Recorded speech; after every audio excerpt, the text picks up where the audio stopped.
Objective number one, why? Why you? First of all, this really enhances your brand. Each one of you has a brand.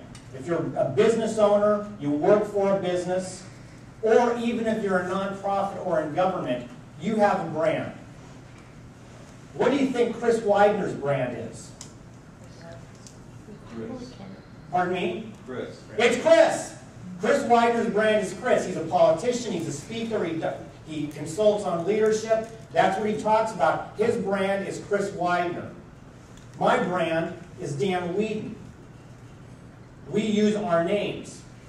However, I know I have a friend from Liberty Bay Auto Center here today. How's that for a quick plug? They have a brand too. So when she goes back, her brand is not necessarily promoting Sherry, it's promoting Liberty Bay Auto. In order to enhance your brand, you need to get it out there and raise that awareness. And there we go. We're right here together, aren't we? Raising awareness of the brand, whether it's you individually or you as a corporation or as a government entity. And we're going to stick on this one just for a while. You're going to hear me throughout talking about becoming a value provider. You heard Chris talk a lot about social. This is, a lot of what you do, this is about being social. However, I'll put a little pushback. You have so many people who may be following you, whether it's through Twitter or Facebook or LinkedIn. In order for them to continue to read what you write, you better be bringing them some value. They better find out what's in it for me. Why is it that I want to continue to follow Dan Whedon or Chris Widener or any of you? There's got to be something in it for me. Yes, I'd like to know what music they listen to or what movie they just watched occasionally, but I better be able to get some value out of that. So this gives you a great opportunity to provide that value. And here's the beautiful part of it. When you provide value, what generally is the consequence of that? Customers.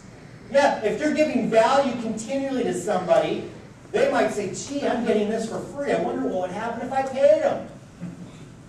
So that's something that is a great byproduct, is when you give value, you're going to not only raise your brand awareness, you're going to end up getting more customers. And build a community of evangelists. Building a community of evangelists. What is an evangelist when it comes to a business situation? Somebody that tells your story. They toot the horn for you. Is it more powerful to have somebody else tell you how good you are? I'll put it this way. Is it better for you, if you heard about me, somebody tell you about how good I am rather than me telling you how good I am? Absolutely. You want to build evangelists. And this is a great way, and it's so easy. How many of you are on Twitter? Okay. Have you ever retweeted something? Pretty easy to do. All you have to do is go to that word that says retweet. I'm sure it'll be in the dictionary one of these days soon. But you hit retweet, and that's all it takes. And so if I want to retweet something brilliant that Frank Kenny just said, and he has a lot of brilliant things he comes out with, I'm just going to hit retweet, and I've become, in a sense, an evangelist for him. So that's another reason why you want to be on here. We'll go through this next pretty quickly. The Yellow Pages is dead. If there's any Yellow Page salesman here, I apologize. But the reality is that you're going to get much bigger bang for your buck and return on investment on here. You must go to the people. And you have to offer an image of difference. So these are the whys, and to cut through the noise. We'll talk about a little bit more of this in best practices. But I think before we go on to the next objective, which we'll spend more time on, the why is pretty clear. In order to swim in the pool anymore, you need to be able to, yes, avoid the sharks, but you have to be in the pool. You've got to be in the game.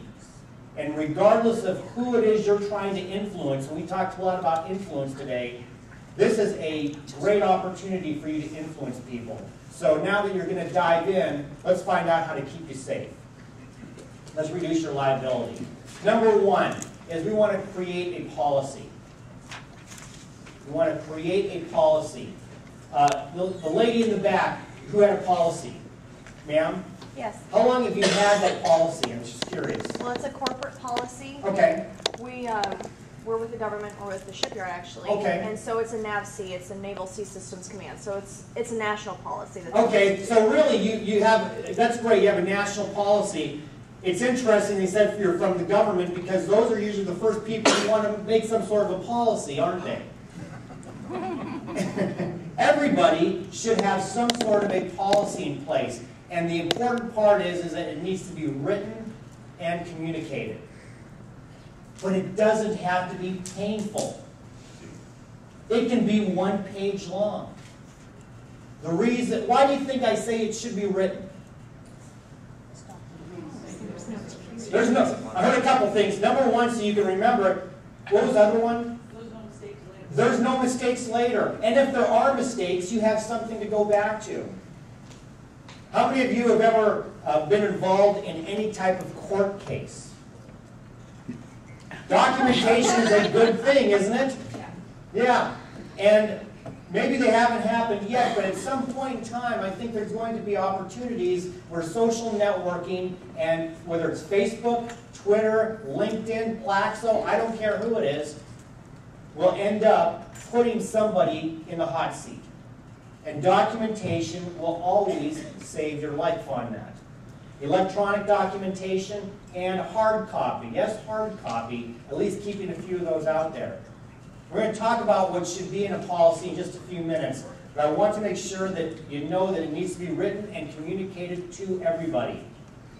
One of the best ways to communicate it is to send it out, again, either electronically or physically, and have that employee sign off that they saw it. Again, we're going to talk a little bit old school here. Sign off that they actually saw it and understood.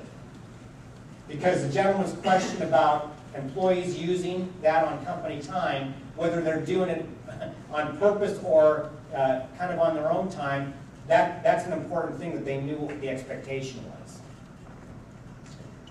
Who should create a corporate policy?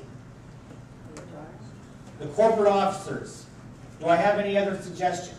Someone that knows something about what they're creating a policy? Somebody who knows what they're talking about! Sir, there's a reason you're working for the Sheriff's Department. I can tell that already. So, anybody else? Public affairs in conjunction with legal. Public affairs. And legal. Everybody.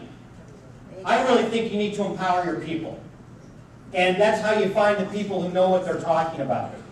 Make them part of the process. I'm going to give you two scenarios. The first scenario is you have a situation where you have an organization, whether it's 1 or 2 people or more, where you're trying to build your social networking presence through your employees themselves. Okay? That's really important to have them be part of the process, to create the policy, to say, this is what's good and this is what's bad and this is what won't be tolerated. It's okay to go online and talk about the company through here, but it's not okay during the day to do your own. Or it is okay, but you have certain limitations. You're not going to hear from me today a whole bunch of lists of things that you should and shouldn't do. There's no 10 commandments on here. That should come from your individual organization. That should come from your people. Because in the end, when it comes down to monitoring, they're going to really be they're going to have to police themselves.